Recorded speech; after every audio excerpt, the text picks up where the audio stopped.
Oh my god, it's another year. Oh, I think this feels like the first time I've actually done a whole. It's a new year. Let's talk about movies.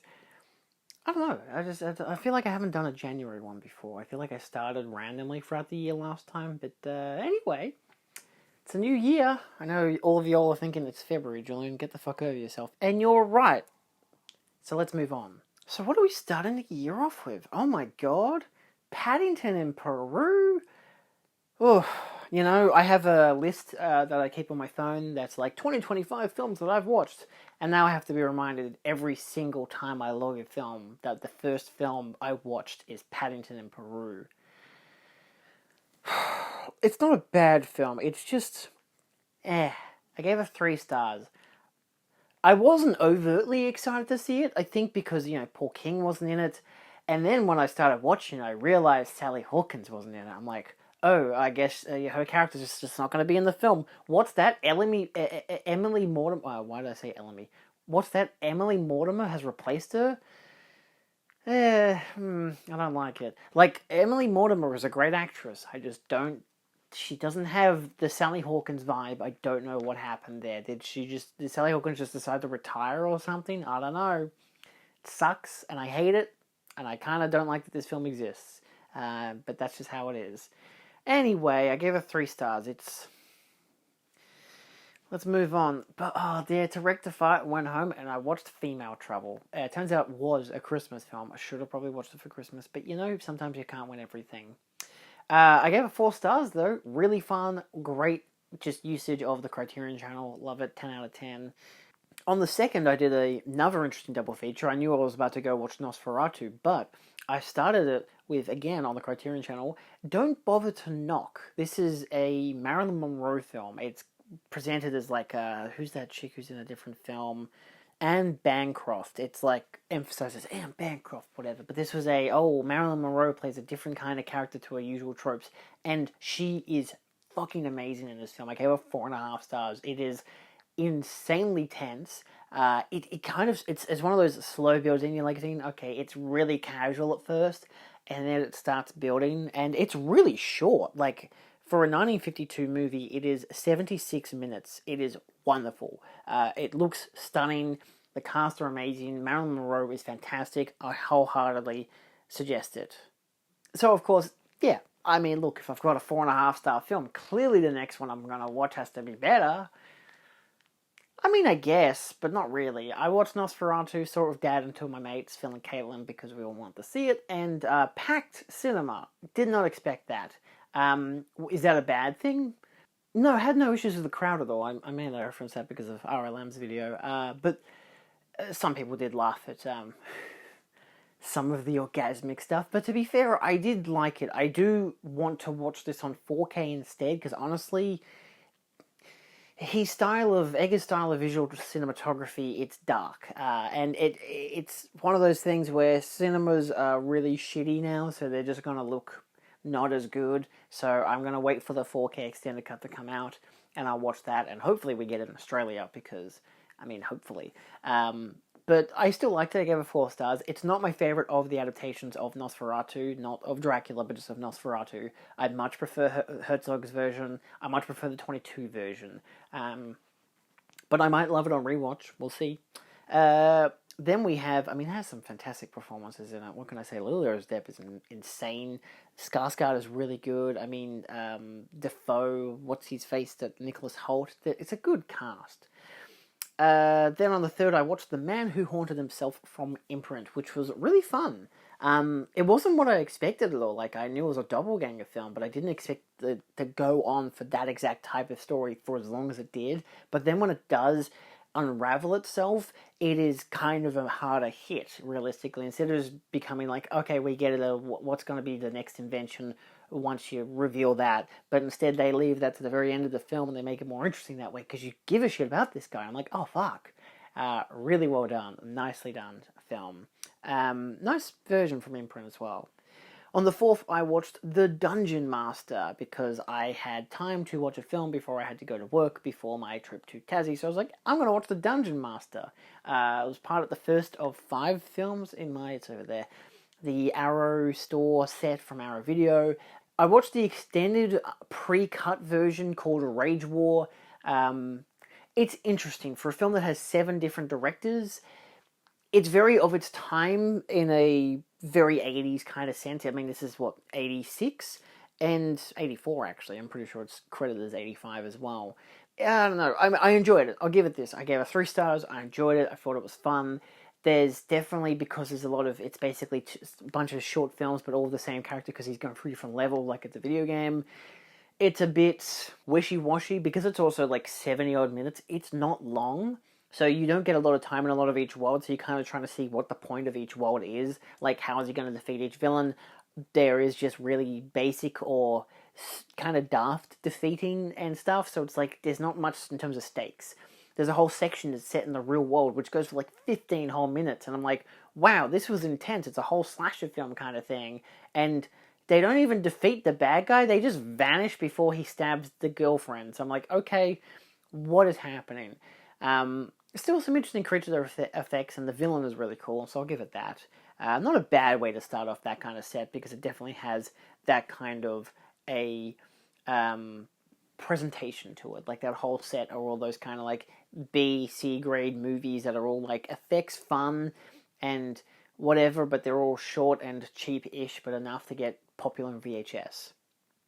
On the 5th, I was in Tassie, and while my partner was having her half an hour-long stuff in the shower, I figured, you know what?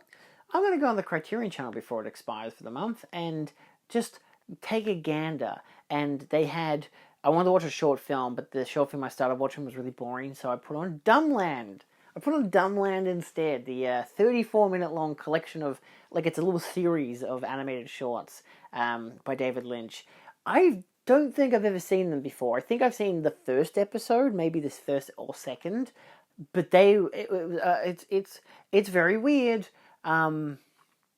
I enjoy it though. I think it's, again, I gave it 3 stars. It's very crude and very cheesy and whatever, but it has some fun elements to it. I don't think I wrote it in my review. I peaked at episode 3, but I can't resist a good dance sequence with ants. Yeah, I watched it on my phone. Sure, Lynch would have totally approved. Anyway, we'll get to that. On the 9th, which was 4 days later, I was at my aunt's place, and Frida were on, and Tower Heist came on. I'm like, sure, I guess. I haven't watched this since it like it came out. We got the Blu-ray. I've watched it 2 or 3 times now, so I know the general premise, everything like that. I gave it 2 stars. I'm like, it's fine, I guess. Like, it's a kind of, not even action, just kind of a comedy film that feels like it should be in the 80s, but with stars that became huge in the 90s and 2000s, hence Ben Stiller, but also Eddie Murphy. Vaguely racist of the film, to the point that the first character that Ben Stiller thinks of as, oh, I need a criminal to help me break into this tower. Let me go to this one black guy I know. It's like, okay, cool, racial profiling, killing it. And then there's just a whole scene where they're just perving on a woman. It's actually the banner I used for the, this part here. That scene there, I chose it as my banner on fucking Letterboxd. Isn't that crazy? So yeah, I said, picture this, you're on holiday, it's been a long day and you're staying at your aunt's house. She's been talking with your partner for 2 hours about travel and whatever. Meanwhile, you're tired and bored, and this movie that was hilarious in 2011 is on network TV, and honestly, you don't think you'll make it to the end. It is consistently intercut with commercials, which are either infomercials, betting ads, a small handful of, hey, this reality TV show that's garbage is coming back, and a bit more ads for charities than you'd expect. Like, my god. Meanwhile, you're questioning if it's racist of Ben Stiller's character to call up the one black guy he knows because he wants to rob his millionaire boss. This film is fine in reality. Bland big-name comedy of the early 2010s before movies became bland superhero crap. Movies like this don't exist anymore unless it's an indie film of an 80-year-old actor like Michael Caine. But then again, this one has Brett Ratner as the director, and there's a whole sequence where the mostly male cast are perving on women.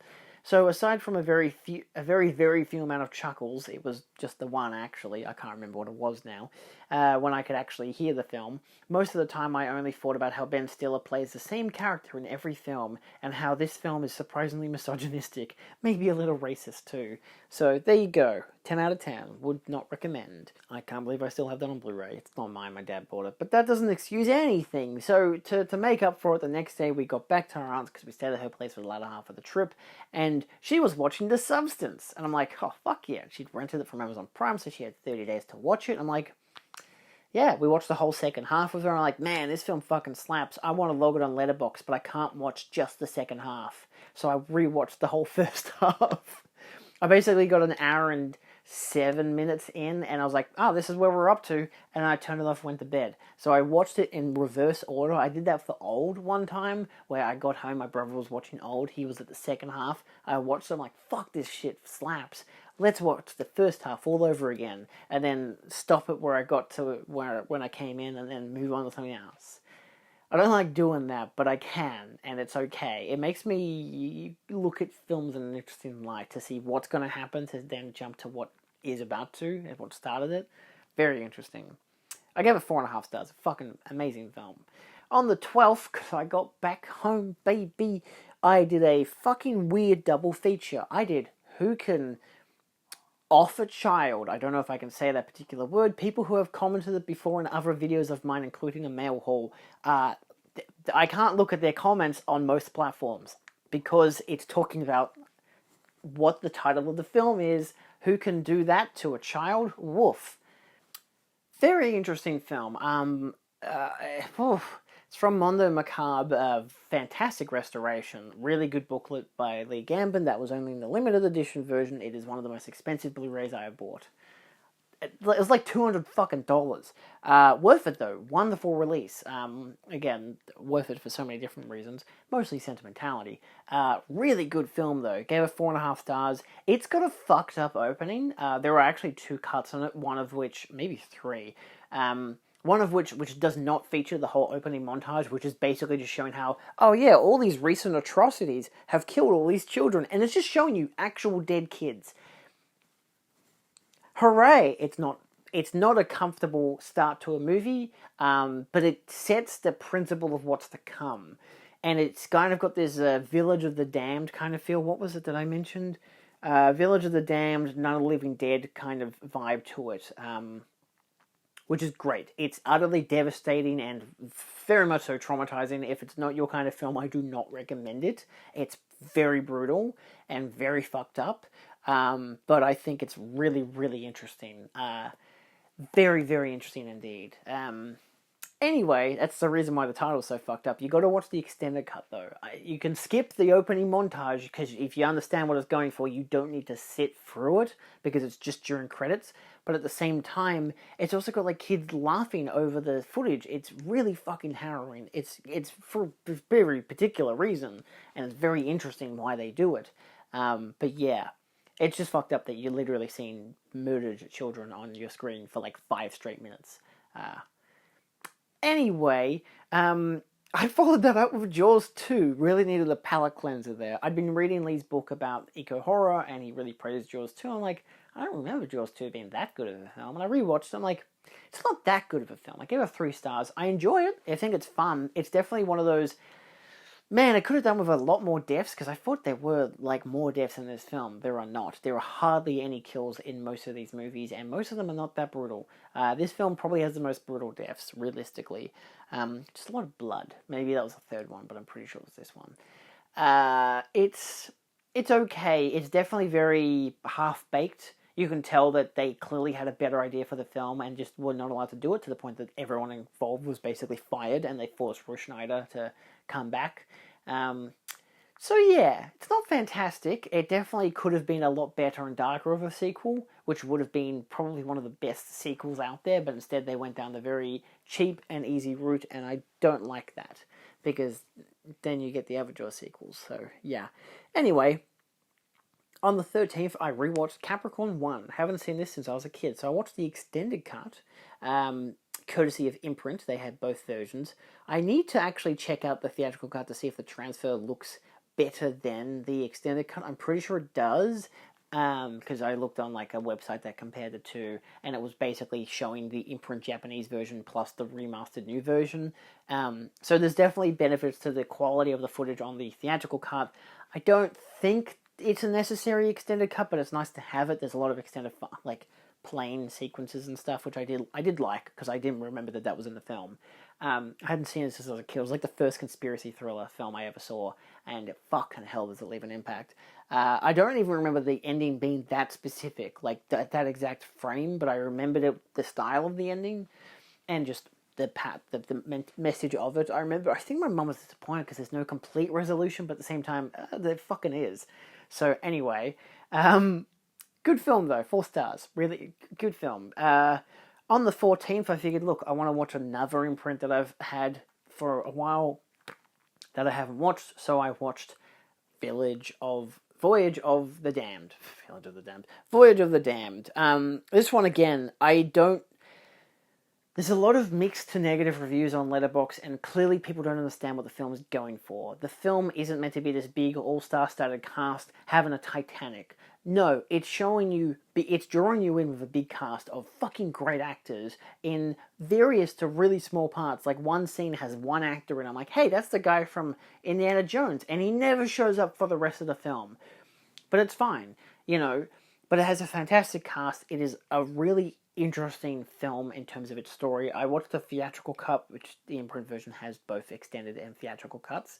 And I gave it 4 stars. It's in a time period that we're in now where, well, let's put it this way, shit's not good, and we're getting a very World War II kind of feel coming back. If you look at the biggest country on the planet, the third biggest country on the planet, fuck, they're all doing, aren't they?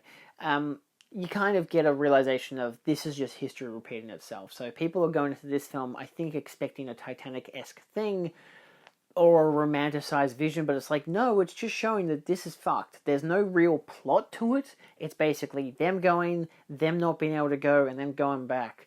And it's a devastating film. But it's very interestingly portrayed, has some really great characters to it. You're really just there to experience the lives of these characters in the small snippets that you get. And it conveys enough information and heart that I think it works quite well. So, yeah. Anyway, I can't believe I have to fucking defend it. On the 15th, I watched the 4K of Witness from Arrow Video, which was really interesting. I thought it was going to be more of a thriller, but then it completely changes. Like, it's like suddenly a romantic drama, and I'm like, wow, what happened? But like, not a bad what happened, but like, whoa, that was like a 360, and like tail ends, thriller, romantic drama, thriller. I'm like, bit for the guys, bit for the gals, I get you. Very nice, very nice. Yeah, solid drama. I really like the drama more than the thriller stuff, but it had some good sequences in it nonetheless. So, very nice. On the 16th, I watched Jaws 3D in 2D because my TV is not a 3D TV, and I can't be fucked getting out the PlayStation 4 to put on a VR headset, especially for this movie. Hoy, I gave it a 1.5 stars. It is not good. I think we all collectively know that. There's still the argument, is the 4th one worse? I don't know, I haven't rewatched the 4th one. I rewatched the 2nd and 3rd. I haven't rewatched the 4th one yet. But yeah, a lot of people say the 4th one's the worst film of the franchise, but I mean, 3 is pretty fucking awful. I know it has some fun casting choices, Dennis Quaid, that one girl who's in Back to the Future, who's only in the film for like 20 minutes. The most interesting character is the brother who was traumatized in the previous film. I love how this film's technically set in the 90s, but it doesn't really show, but it kind of is, because it's like 20 years later or whatever, maybe 10, they don't really stipulate. And it's like, hey, he's there, and he's afraid of the water because he was traumatized. Oh, look, he's getting in the water 5 minutes into the film because he's horny. Alright, sure, there goes a character arc for you. Fucking dumbass film. There's like 5 to 10 solid minutes in this film where it becomes like a Roger Corman-esque monster movie right at the end, when the shark is actually in, the big shark is in the park, destroying shit. And I'm like, man, this is like a Roger Corman film. It's great. Like, cheesy, but like got some fun tension to it. Like all the humans being trapped underneath the water, and that whole scene looks like it was filmed within 5 minutes and then they moved on. Because none of those people look like they're about to get hypothermia, or they're all worn down by the fact that they're in freezing cold water. It's so fucking dumb. Such a poorly executed film. Anyway, to cleanse my soul, I watched Dolls, part of the Arrow Video box set again. I gave it 3.5 stars, actually. Slow first act, but actually slow first 45 minutes. But then, once it's basically introduced to the characters and what it's going for, the dolls come to life, and it gets fucking crazy. Some wonderful stop motion work. The marionette work isn't awful, because again, you can see the strings and whatever, but honestly, it still kind of worked for me because there's such a variety of dolls in the film, so I can kind of believe that, yeah, what if they're being puppeted by an invisible force? Literally. Even though technically they're not when you get to the end of the film. But yeah, really fun. Got some great gore in it. I didn't expect so much blood in this movie. I'm like, oh, fuck yeah, dolls are just murdering these people. Wonderful. 3.5. I was going to watch Twin Peaks, the pilot, that night. I watched Dolls instead. Was that a good choice? Probably, because the next day I woke up to the news that David Lynch had died, and that was not great news. I say it wearing my Twin Peaks shirt as well. Yeah, David Lynch is my favorite director, so to say I cried that Friday morning, I did. How else would I fucking react to it? It was devastating. It's currently, as of filming, it's been almost a week. It's actually the Thursday after. And yeah, so I was already planning to, in February, to watch all of his films, and this has given me more incentive to not just watch all of his films, but to dive into all the special features to as much as I can. I've bought some more DVDs, I've bought some CDs that are all soundtracks from his films, I've even bought some of his albums. I bought a whole David Lynch DVD collection, which comes with stuff I already have, but it also came with like Dumbland that I had watched on the Criterion Channel, and some other documentaries and shorts that I didn't have, or at least that I don't know that I have. I just know I didn't have Dumbland. So, yeah, a lot of people made videos about it, a lot of people made posts. I didn't want to be one of those people that be like, alright, well, David Lynch is dead, gotta make a video talking about the whole collection. I don't need to. I'm good. Like, I made a post on my Instagram because that's good enough for me, but also it's like, I wanted to still be able to rewatch his films, and I was like, I'm bringing that to the forefront, I'm going to do that now. So I started with Twin Peaks the pilot, which I gave 5 stars, I guess. You can log it on Letterboxd, but that's because it's technically the international pilot, but of course I'm watching the actual regular pilot. I've seen the international one before, it's fine. It's kind of funny because most of the scenes from the rest of the international pilot just chucked into like episode 3, which is actually technically it's episode 2 because it's pilot then episodes 1 through 7. So yeah, it's episode 2.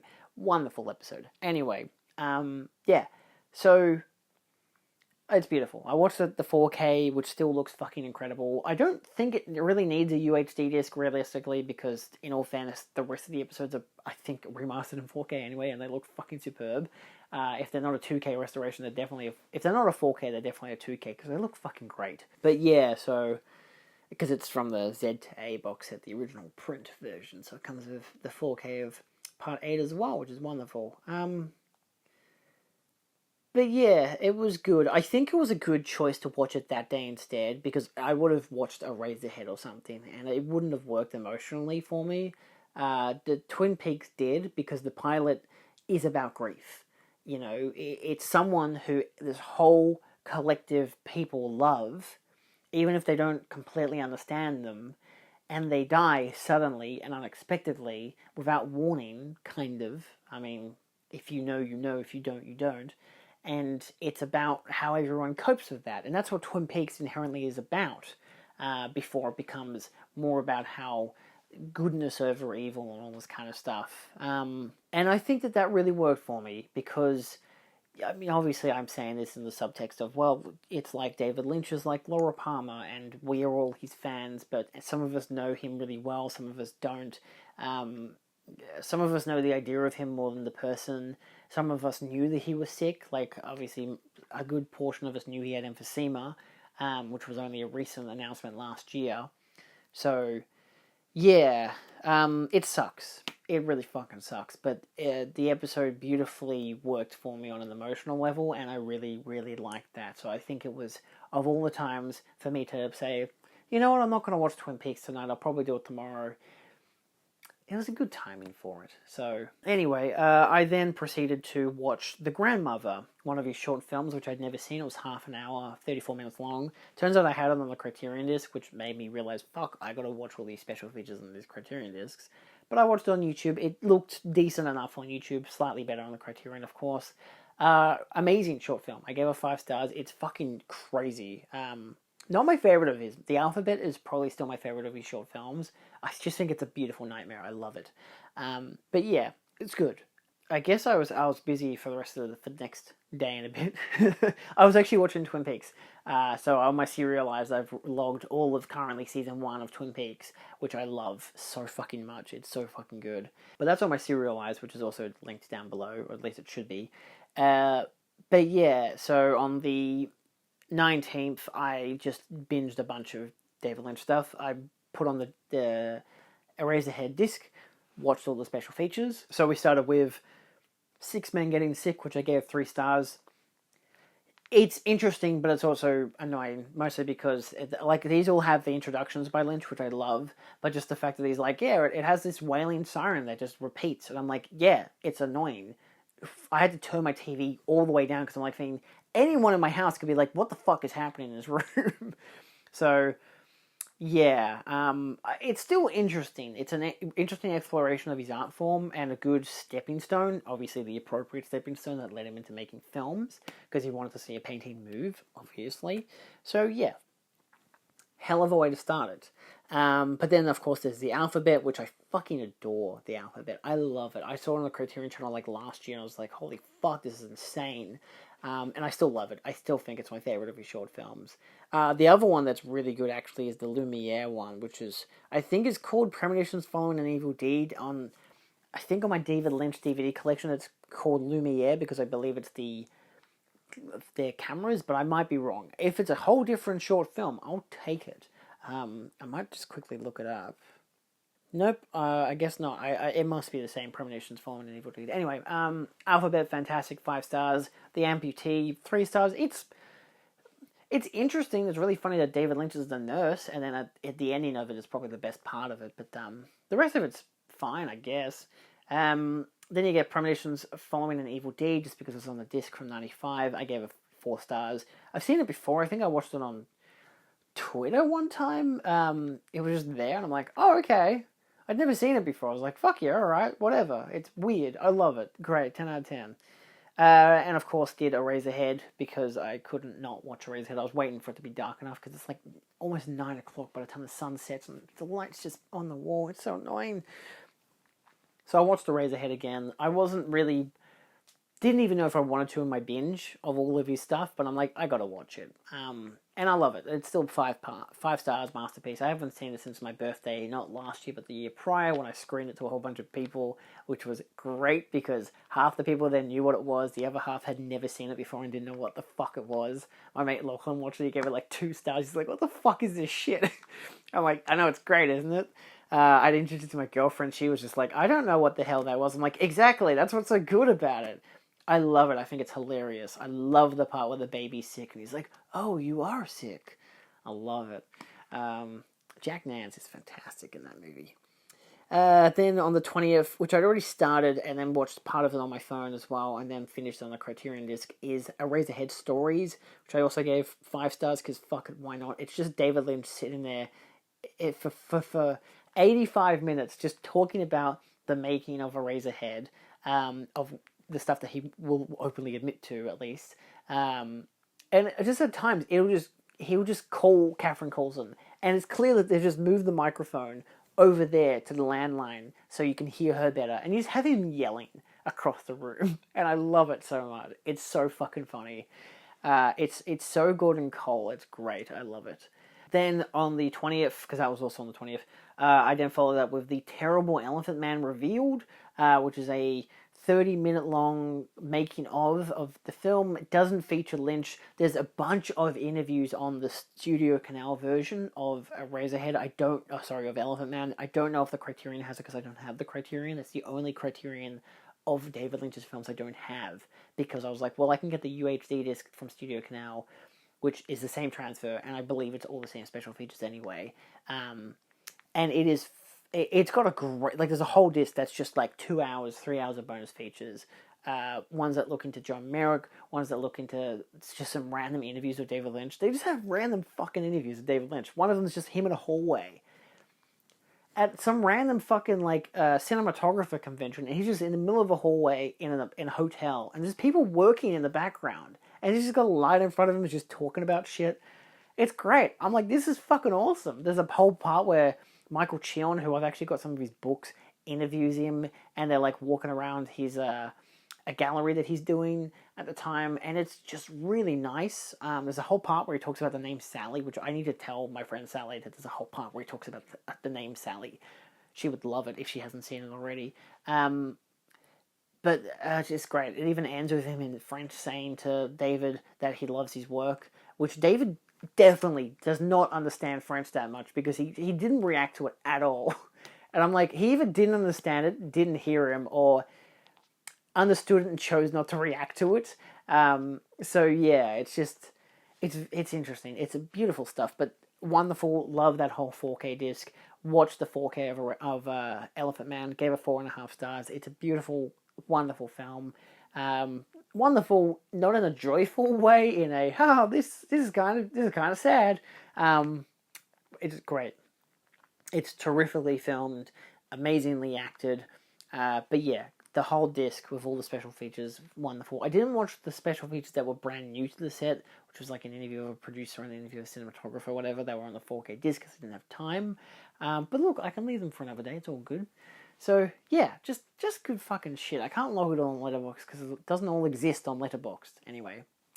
And then of course, because I watched a couple more episodes of Twin Peaks, got to dinner, whatever. Asked my brother, "Hey, you guys gonna?" Him and his partner was over. I was like, "You guys planning to watch anything in the theater room?" And my brother initially said, "No, not really. What are you gonna watch?" And I'm like, "Oh, well, if you guys aren't watching anything, I might watch Dune. That fucking Dune." And they were like, "Oh yeah," and I'm like, "It's the original," and they're like, "Oh, I haven't seen that." His girlfriend had seen it before. She was like, "Okay, that'll be fun." That's how I learned that my 4K disc doesn't work. We got 42 minutes in, it started going staticky. I took it out, cleaned it, was like, it's probably just nothing. It's probably just some dirt or whatever on it, even though I've never fucking taken it out of the goddamn case.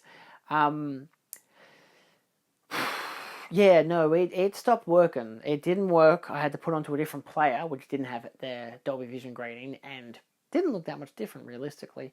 And yeah, I got about an extra 10 minutes into it, about maybe 50-minute mark. Stopped working completely. Like, it just would not process to the next scene. It kept cutting to different parts, because sometimes the Blu-ray player has to try to process it to figure out, oh, this is where our next batch of information is, we'll jump to there. It was bad. So I ended up taking the disc out, putting on the Blu-ray disc on my regular 4K player, which is still the 4K restoration because it was a 2-disc set, thank fuck. I got the Steelbook set, the whole deluxe kit and caboodle. I don't even like the film that much, but I got the fucking big ass set. Looks amazing, so I still got my money's worth realistically. But yeah, the Blu-ray disc worked fine. No issues. 10 out of 10. Still need to watch the special features on it, but honestly, can't be fucked. It's not a David. It's not one of David's favorites, clearly. So I'm like, I don't really care to watch any of this stuff, or at least not now. There's a lot of special features on it from Arrow, which is great. I'll get around to it another day, but I just wasn't interested on it that day in particular. So yeah, I was like, okay, I got to buy the 4K now, and I didn't. I ended up going to Rare Waves to buy the 4K, and decided, it's $40. I can wait till I can buy it for $20 because I had a $20 voucher, and I just decided not to buy it because I even looked up the reviews on like Blu-ray.com, and even they were like, the HDR grading doesn't really add much. Like, there's not a huge dramatic change in color or anything. Like, sure, it still looks great on the OLED anyway, so I don't really need to worry about that. And obviously all the blue screen stuff at the end of the film looks kind of shitty on the Dolby Vision grading, so it's like, ugh. So on the standard 4K disc, like standard Blu-ray, it looked good enough. I'm like, I don't think I really need anything else. There's nothing better with like the audio on the 4K. So like, it's both a 2.0 stereo and a 5.1 mix. So yeah, and I'm not going to watch the film that much. So maybe if I see it in the wild, or I can get it for $15 to $20, which will probably never happen unless Rare Waves has a sale on and it happens, or like it comes back in stock at the Arrow store and it becomes like really fucking cheap, then I'll buy it. But for the most part, I'm fine. I ended up buying a bunch of his CDs instead, so I'm happy with that choice. So yeah, Dune's not great. I gave it 3 stars. Did I mention that? It's enjoyable. I like elements to it, like the production design is fucking amazing, the sound design, the music is great, a lot of the visuals I love, the Harkonnens, whatever, fucking love them in this film. Like, sure, the Denis version is still fine, but I love them in this version. Also, having watched the Denis versions gives me a better idea of the narrative and everything. Also, my mate Guy, who loves the books, has described them in great detail. So I know them well enough to also know that, yeah, the David Lynch one is pretty accurate until it isn't. But it's fine. But it's interesting that it's both those two Denis films just in one for 2 hours and 12 minutes. But love the Harkonnens. I love Alia, the sister. She is fucking wonderful. I hate that she's not a proper character in the actual Denis version. She's a womb, and then she's flash forward to Anya Taylor-Joy. I'm like, man, this kind of sucks. But at least David Lynch had balls. Also, he has the fucking spaceship fucking pilot, whatever they're called, I can never remember. But those weird alien things, love them. 10 out of 10. My brother was like, what the fuck is that? I'm like, who cares? It's awesome. It's just shooting out portals to another fucking part of the universe. Isn't it great? What a weird film. And currently, my last one is Blue Velvet, which I watched the Criterion of. I'm going to actually watch it today with all the special features. I watched it just to get the film watched. Love it. It's 5 stars. Arguably Lynch's best. It's not my favorite of Lynch's. Eraserhead will still be my favorite, but you're either a Mulholland Drive or a Blue Velvet person. I still love so many of the other ones. Inland Empire I still love. I still love fucking Fire Walk With Me, I think, is maybe his best actual film. But again, that's just because I think it has better performances and a better exploration of just his weird surreal stuff. But in reality, Blue Velvet does it really fucking well, and it's so perfectly cast and perfectly pitched. It is wonderful. An exquisite film. But I won't be watching Firewalk With Me this month, where actually me and my mates are going to see it at the Lido come February, like the 3rd of February or something, so I won't be able to watch it till then. Just gonna note that now, because then I'll be able to watch The Missing Pieces. I'll probably try my best to finish season 2 before then, and maybe watch The Missing Pieces before I watch the film. If not, it'll be the other way around, which is still fine. When I initially watched the film, I watched The Missing Pieces first, which was stupid of me. But yeah, so the rest of my month will be watching David Lynch stuff, and maybe some other stuff. I doubt it, but mostly David Lynch, clearly. And yeah, and I'll hopefully finish The Return, or start The Return at some stage, probably after I've watched Fire Walk With Me, just because I might give myself a month's break and then dive into it, because February is musical month. I'm going to watch 28 musicals in 28 days, so let's get to the rest of the month, and then we can get into February. Okay, so I just watched Blue Velvet. Or I should have just watched Blue Velvet. So, on the 23rd I did a triple feature.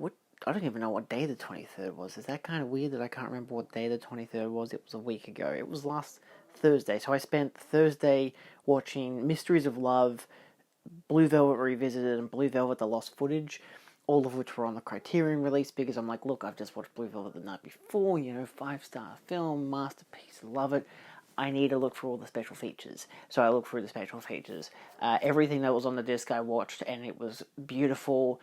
One of these in particular, Blue Velvet Revisited, because Mysteries of Love, I'm pretty sure was just clips from...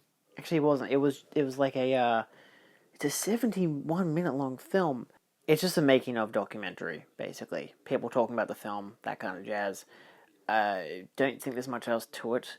Having been to all these in one day, it makes it more confusing. The lost footage was deleted scenes, nicely edited to kind of give itself its own mood, because it still has enough music towards it, which is really nice. But Blue Velvet Revisited from 2016 is like this Super 8mm camera footage plus stills and all this stuff edited into this very meditational footage. It's 85 minutes long, directed by Peter Bratz, or Bratz, it's double A, so I gave it 5 stars. It is exceedingly gorgeous. It's a style that you kind of wanes you into, because I was like kind of hoping for some kind of dialogue, something, and there's occasional interview sections, especially with certain actors. But it's mostly just kind of this beautiful score and this mood and these visuals. It's the kind of thing that if you wanted to just fall asleep to something in the background, you could just do that. It's really, really pleasant to watch. So definitely worth watching on that Criterion release. On the 25th, I watched The Brutalist, because, well, actually, I think I was busy on the 24th. I think I just I spent my day filming, and then I went out to Bendigo to film more stuff. I love working, isn't it great? Sport. Anyway, on the 25th, I went home, did a bunch of shit. Guy was like, let's go out and watch The Brutalist. It's only 3.5 hours long. We can watch it at the Astor in 4K, because the only 70mm print was in Sydney, for the love of God. So, I loved it. I gave it 4.5 stars. The first half before the intermission, which is exactly in the middle of the film, it's like an hour 40 in, and it has 15 minutes of a countdown. It's beautiful. Tremendous. An exceedingly beautiful hour and a half. The second hour and a half, I still really like. It definitely seems very hit or miss for people, because with Vox Lux, the director's previous film, which Guy mentioned, he's like, you didn't like Vox Lux. I'm like, that's the thing. I gave Vox Lux 4 stars when I first watched it, and then I watched it like a week later with a friend who I was like talking up a storm about this movie, and I watched it with her, and I hated it.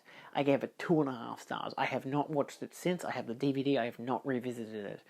And I think most people had the same reaction to The Brutalist, where the first half of the film, amazing, 10 out of 10, best thing you'll ever see. Second half of the film, make or break. And that's kind of with Vox Lux, is the same thing with The Brutalist. So it seems like the kind of director has that kind of flow, but this time I think it worked because it went in such a unique direction that I didn't expect. It's really brutal, realistically. I know the title's called The Brutalist, but it is beautifully scored, it is beautifully acted. Guy Pearce is fucking tremendous. It looks insane. It's great. It is a tremendous film that I'll probably never watch again, because do I need to? I don't think so, but I can imagine, I can understand whatever awards it probably won't win at the Oscars, because we know the Oscars are rigged anyway. So at least it got some Golden Globes. You know, all the good films did, except for that one film that no one likes, but we're not going to talk about that because I haven't seen it.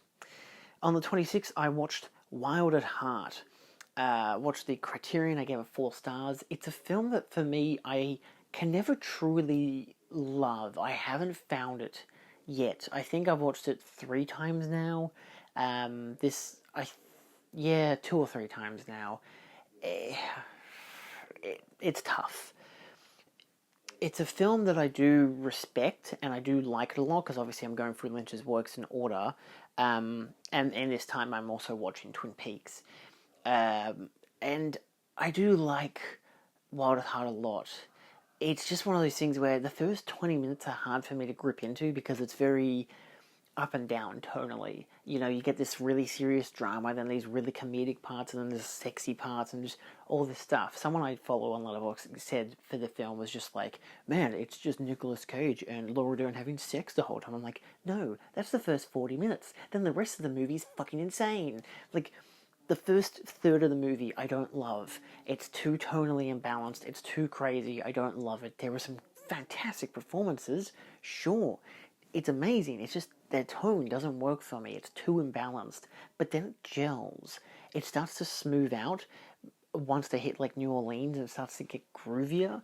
It kind of hits a dry patch once they get to Willem Dafoe's character, but he's in the best bit of the film, and like I love the bank robbery and all that. That's my favorite scene in the film, and then the whole ending is just amazing.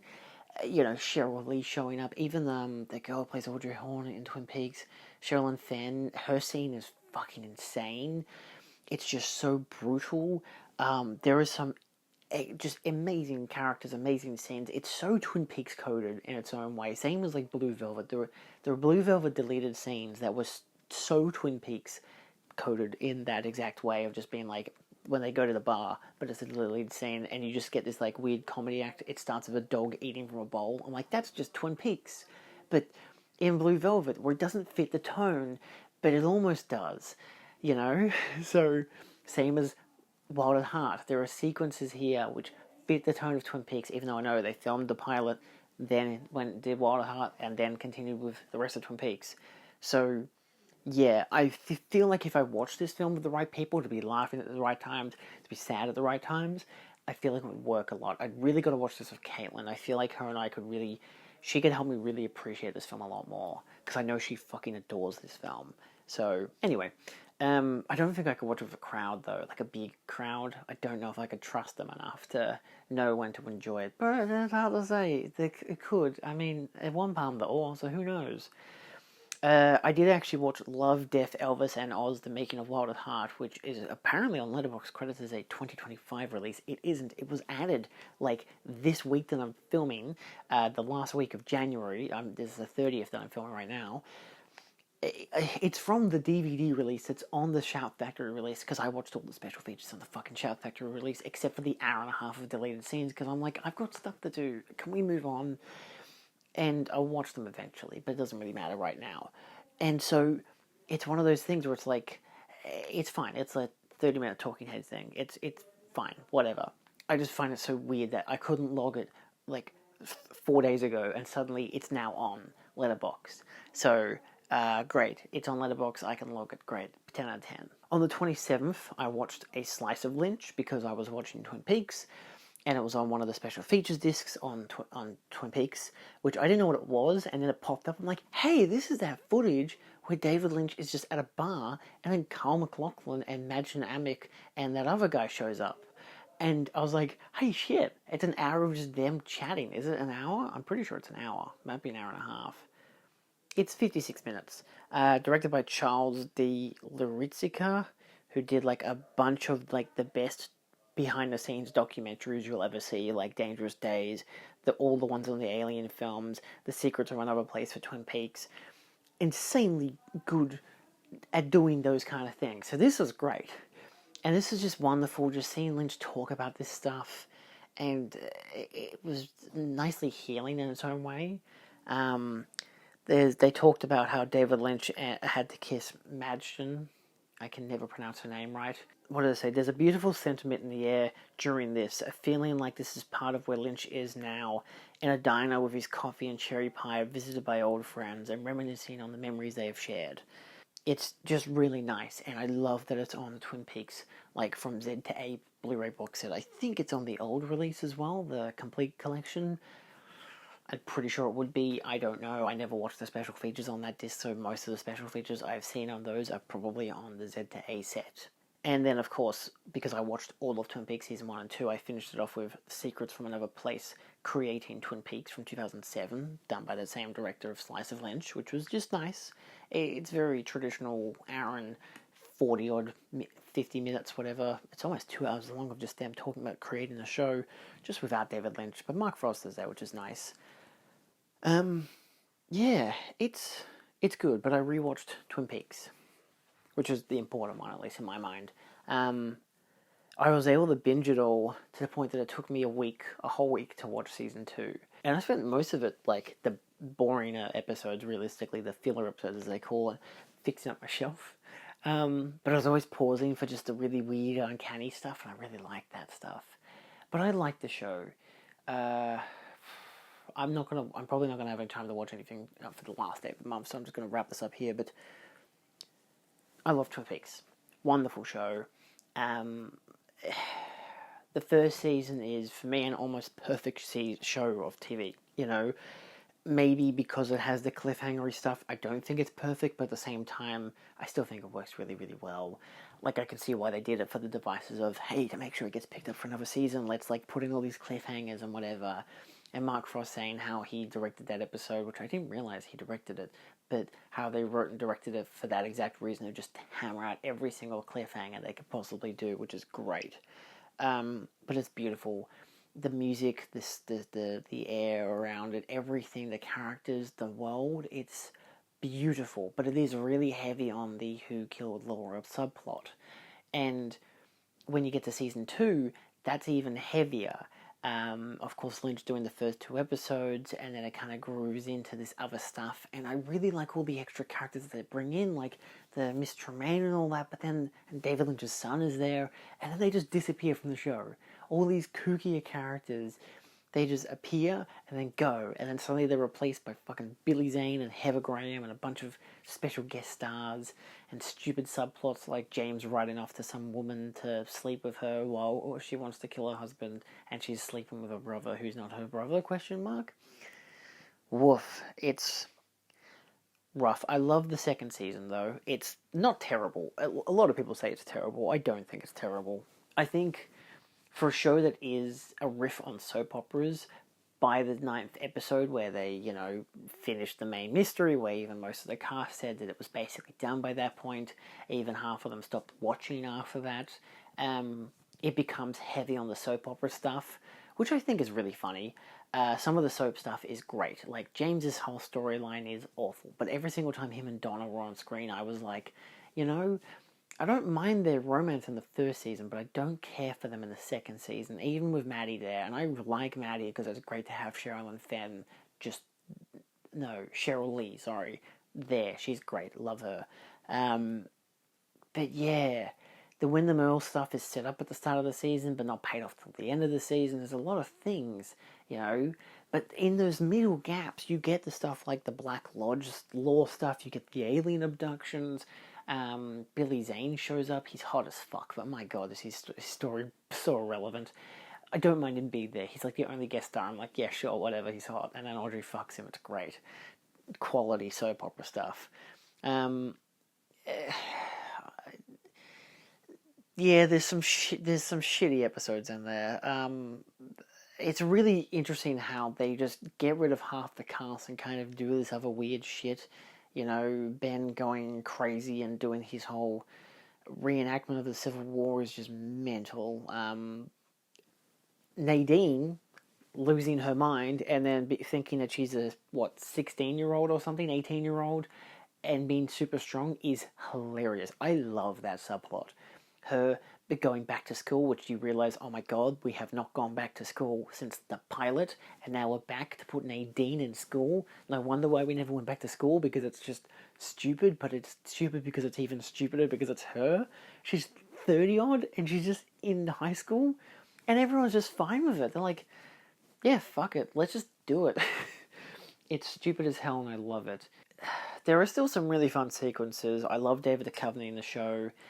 There's some interesting visuals, some dated special effects, the owl stuff. They even have that subplot, which I forgot about, where because there's a silhouetted character in the light before Don Davis's character is kidnapped, abducted by aliens, realistically, I'm like, do they resolve who that silhouetted character is? And they don't. They do not resolve it. I've read the books, and I don't think they resolve it in the books.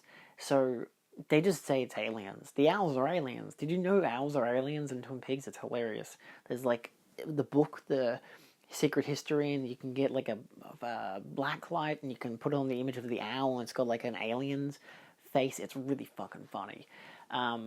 But that much is kind of obvious. Like, they were even saying in that documentary from the mid-2010s the mid-2000s, saying how it was an alien subplot. Like, fucking Kimmy Robertson is like, yeah, you got James doing all this weird shit with his girl, and then you got aliens over there. It's just like, oh, I'm glad she realized it was aliens. So, yeah. But again, it starts picking up by the second half of the season. Once Cooper stops being in his lumberjack phase, you know immediately it's episode 18 when David Lynch comes back and he has his great episode with Madchen, and he kisses her and everything. It's wonderful. I love it. There's some great side characters in that start. I don't like... I'm blanking on Heather Graham, I don't think is a very good actor. So when she's in it, and same as when she was in Austin Powers, she just feels like she's phoning it in the whole time. I don't like her performance in either character. She's great in the last episode in the Red Room, weirdly. I actually really like her in that part, but I don't like her in the rest of the show. I don't hate her character, I just don't give a shit, so it feels very obvious and forced. Wyndham Earl's cartoonish as shit, but I kind of dig it, it's just really stupid how they're like, oh, Windhamill's this crazy, ex-FBI guy and he's killing people left and right. But we're going to focus on a chess game and also Miss Twin Peaks because priorities. It's really silly. But then the last episode is just the most batshit insane thing you'll ever see on TV, so kind of got to give it that. It's pretty fucking good.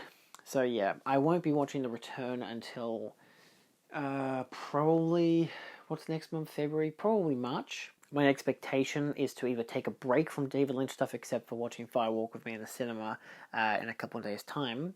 I know they've got a bunch of marathons at like the Astor and Acme and the Lido and whatever. All these cinemas are having David Lynch marathons or sessions and whatever. And I'm like, I'm good. I'm gonna stick to my fucking 4Ks and shit. I want to actually watch the physical copies that I have. If I hadn't watched Dune on 4K, I wouldn't know that the disc was broken.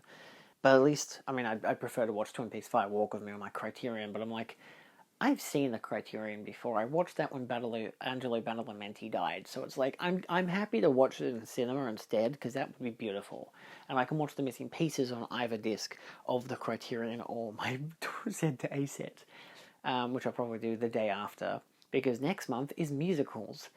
28 musicals in 28 days is the attempt that I'm going to do.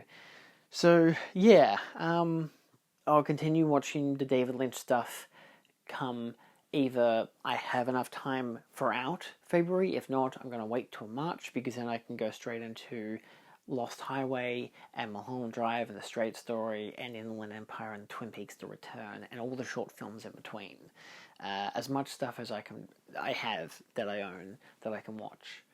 So yeah, that's all for this month. Thank you all so much for watching. I'm going to be at the Cinemaniacs hopefully every single session this year, so if you're interested in coming by, I'll be there at the on the whatever the date is on screen. I'll try to put an image there. I think John's done the graphics for them, which is good. So I'm going to be at that, so I'll be talking about that next month.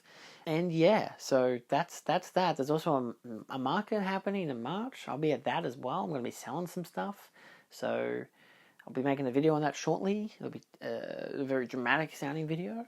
So if you stay to the end of this, you'll know that there's a dramatic video coming out soon in a couple of days. Or it already would have come out. I don't know when I'm going to edit this. So thanks for watching. See you kids next time. Bye.